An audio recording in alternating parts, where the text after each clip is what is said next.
মাছের ডিম দিয়ে বাঁধাকপির রেসিপিটা চলুন আপনাদের সাথে শেয়ার করে নিই। আপনারা দেখে বলবেন কেমন হয়েছে।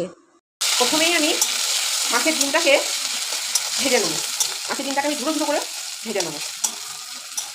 উপকরণগুলো একবার দেখে নিন। এই যে বাঁধাকপি আর আলু আমি একসাথে আগে থেকে কষিয়ে নিয়েছি, আর এদিকে মাছের ডিমটাকেও আমি কষে নিয়েছি। আর দেবো ফোড়নের মধ্যে দেবো এই যে তেজপাতা, শুকনো লঙ্কা আর 5 ফোড়ন। আর রান্নাটা আমি সর্ষে তেলে করবো। এতে পেঁয়াজ কুচি, কাঁচা লঙ্কা চিরিয়ে নিয়েছি।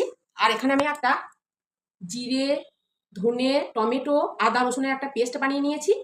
আর এদিকে পরিমাণ মতো লবণ, হলুদ আর কাশ্মীরি লঙ্কা গুঁড়ো রয়েছে। আর রান্নাটা হয়ে গেলে সবার শেষে আমি দিয়ে দেবো এই যে গরম মশলা।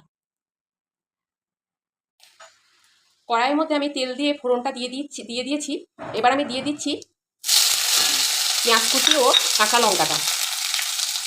পেঁয়াজটাকে আমি লাল লাল করে ভেজে নেব। পেঁয়াজটা আমার লাল লাল করে ভাজা হয়ে গেছে। এবার আমি দিয়ে দিচ্ছি ওই মশলার পেস্টটা, আর দিয়ে দিলাম হলুদ, লঙ্কা গুঁড়ো, কাশ্মীরি লঙ্কা গুঁড়ো আর লবণটা।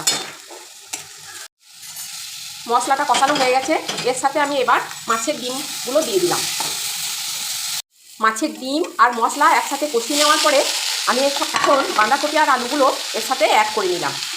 এবার বাঁধাকপি, আলু আর মশলা একসাথে ভালোভাবে কষিয়ে নেব।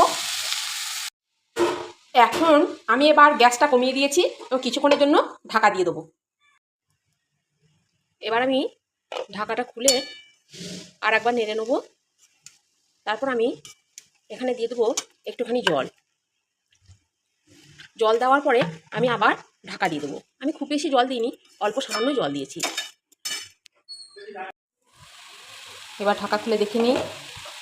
এই যে রেডি হয়ে গেছে মাছের ডিম দিয়ে বাঁধাকপির তরকারি। এবার আমি এর সাথে একটুখানি দিয়ে দেবো গরম মশলা।